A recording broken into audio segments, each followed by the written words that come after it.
I was on Twitter and I talked to the creators of Skunk Girl, and on their comments I said, oh, I took a look at this. It looked really good. I reviewed it in a video. And they go, oh, hey, can you post a link?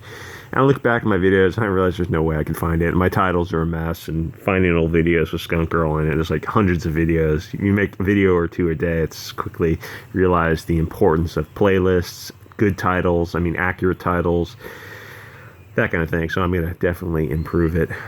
This is if you want to help the channel out, you can get these shirts in any colors you want. I just pick red. I don't know, it stands out with the rainbow flag, because I am gay frog rights now. Not later. I want them now. We're going to take a look at Kwanzer's Omni. This is from the huminoid universe with Mark Waid and Kwanzer. Also Jeff O. They do ignited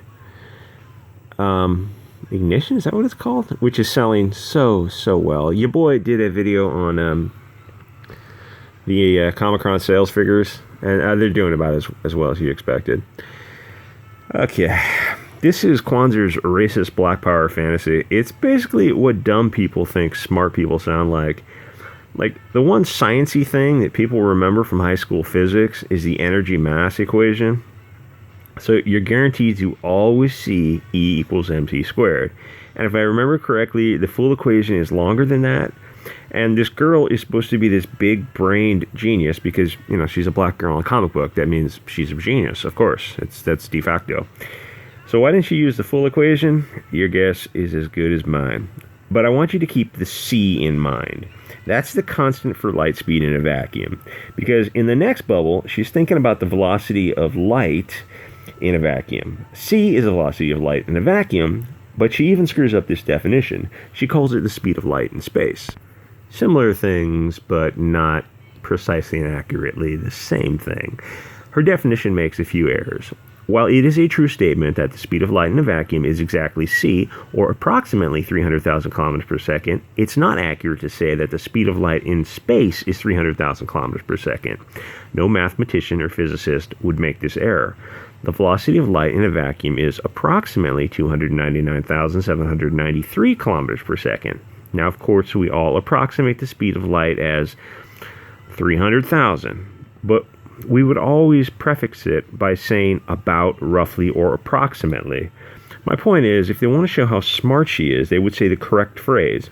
The speed of light in a vacuum is 299,792.458 kilometers per second, which is equal to c. I'm not being autistically pedantic. Oh, but you are, Bianca. They introduced the nomenclature c, so she would say the speed is c, or approximately 300,000 kilometers per second, or 3 times 10 to the 5th kilometers per second, or 3 times 10 to the 8th meters per second. They were trying to show how brainy she is, but she makes the most basic mistakes. The whole situation is a bunch of illogic, compounded errors. I'm assuming the writers and editors forgot what the elements of E equals mc squared stand for. All they have to do is use the internet, DuckDuckGo, and look it up. 2 of the terms are variables, but c is always equal to c, or about 300,000 kilometers per second. It's part of the reason the scene in The Last Jedi was so silly. Kylo stops a laser blast, which is a stream of light, but c is a constant. So how do you change the velocity? I don't know, but neither do the filmmakers, nor do they care. But more on Star Wars later. The next scene that made me cringe.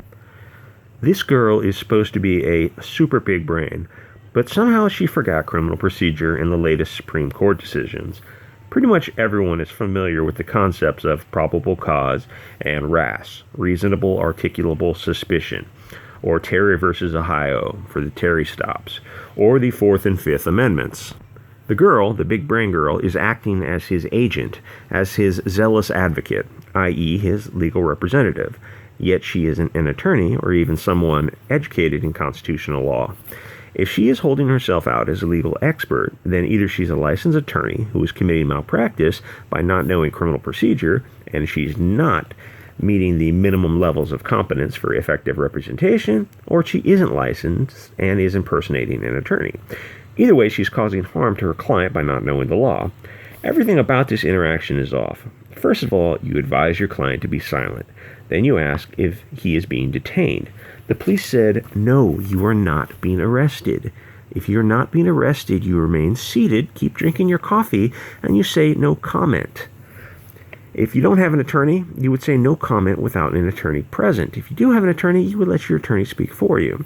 The police say, we would like you to come with us. That's a request, not a lawful order. You or your attorney simply say, no thanks. You don't get up or get put in cuffs. If they have probable cause, they can make an arrest. The cops literally just told you that you are not being arrested. So why would you allow yourself to be put in handcuffs? All they could say is, we would like you to come with us to the station for an interview. You or your attorney would say, no, I'm not going unless I'm under arrest. What are you arresting me for? When the police ask you to do something, you ask, am I being detained? Am I free to go? The cops just told the character that you are not under arrest. So why would you allow your client to voluntarily put handcuffs on and be subject to custodial interrogation? In case you think I'm being a physics or criminal procedure nerd here, I ain't. The point is, they're trying to show how big brain she is, but she makes the most basic physics and criminal procedure mistakes. You destroy the verisimilitude of the story. If you have science issues in your book, run it past somebody comfortable with math and physics. Even a high school student would be fine as long as they had their physics class out of the way. If you have a legal issue in your story, run it by an attorney or a law student who's had criminal procedure. Or you can buy a criminal procedure book online for $5 or $10 used within the past couple of years is fine. Then you can, if you need to, look up the latest Supreme Court decisions on whatever, stop and frisk, stop and identify, Fourth Amendment, Fifth Amendment, those kind of things. Well, you simply look them up. The information is all free and out there. You can buy the book for $5, $10. The shipping is probably $5. So under a very small amount of money, you can get a con law book, a criminal procedure book, or an evidence book, any area of law you're interested in. And it's pretty. Criminal procedure is very, very interesting, and it's not the most complicated area of law. I would say evidence is probably one of the more difficult ones. Maybe civil procedure is kind of just boring.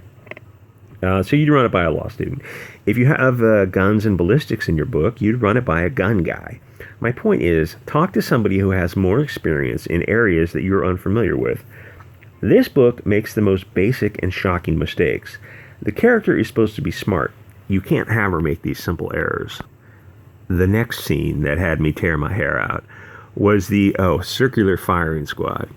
The guy's got some superpower. I think it's set in the universe where only black people have superpowers, and anyone with blonde hair is obviously a Nazi. So you have the circular firing squad with the blonde guy with the gun pointed at the black guy who has superpowers. He's able to disassociate his atoms or molecules or something where solid matter can pass through his solid matter. So of course, the blonde guy shoots the black guy because he's black, and they're in a circular firing squad. So the bullet passes through his body and hits his black partner. Okay, all right. This is and do cops murder people? Of course they do. Of course they do. I'm the last person to blindly defend the cops. I go after them, and I go after everyone on Twitter. It's why it's a long story. If you're a libertarian on Twitter, you get followers on the right and you get followers on the left, and then you lose the followers on the right when you go after the cops, and you lose the followers on the left when you go after, everyone else, Islam, the gay agenda, all the other protected classes. But if you're spicy enough on Twitter, you can get a lot of followers pretty quickly, but then you eventually get kicked off because Twitter doesn't like people speaking truth to power. Anyway, this scene is so unbelievably stupid. The only reason to include it is to make up for the very bad and lazy writing. And I could save the scene for you for free. Have the police follow standard procedure. It doesn't include a circular firing squad. Just have the shot ricochet off something and hit the cop's partner. This advances the narrative and is logically consistent. Guys, if you're writing a story and you need some basic science or legal accuracy proofreading, drop me an email. I will gladly correct these basic mistakes, and I'll do it for the low cost of a couple of bucks on Patreon. But the writers of this drivel need to make the white guys look stupid and vicious, and make the black folk in the book as super geniuses. But I always say, you can't have a dumb person try to write smart. You end up with a monkey wearing a top hat. It's still just a monkey. The simple solution is to have someone smarter than you, or by smarter I just mean someone who's more comfortable in the relevant area, to act as your editor. The thing is, having these super smart characters written by this particular team is impossible because they don't have the relevant experience and they're too lazy to look it up on the internet. You need to find a smarter writer and editor. You can't fake being knowledgeable in science or law any more than you could pick up a musical instrument and start playing. Either you know what you're talking about or you don't. And the audience is able to pick up on this very quickly. The point is, forget trying to write a Stephen Hawking or Justice Learned Hand level character unless you have the relevant background. Write what you know. But they're so desperate to shoehorn a smart black character, except they refuse to find a smart writer to assist them. Just write a different type of character. Make her strength lie in other directions. Give her some extrasensory perception or something that doesn't require so much specific knowledge. I wouldn't go talking about Formula One or how race cars are designed. I'd do my research, then have a gearhead read it over so I don't make the most embarrassing mistakes, the equivalent of forgetting to include a transmission in a race car. A mistake that any car guy will catch, but I would overlook because I'm not a car person. All I know about Formula One is they're freaking awesome. Don't they use didn't they switch from like V8s, like 3 small displacement V8s under 3 liters to V6s to V12s to V10s or something? Somebody on YouTube was comparing the acoustics of Formula One. They're just amazing to hear these cars. They don't even use mechanical cams. They use, or electric cams. They use pneumatic pressure to open and control the valve timing or something like that. That is phenomenal because the engines are so small, but they're revving at like over 10,000 RPM, 20,000 RPM, just crazy. I don't know how you advance the timing on that. Anyway, this whole comic book is blonde people are just evil. This is just, I would, if I had any artistic skill, I would take a book like this and simply swap the colors and release it on Twitter and see what happens. Just see what happens. Everyone in this book is, every European person is just totally ineffectual.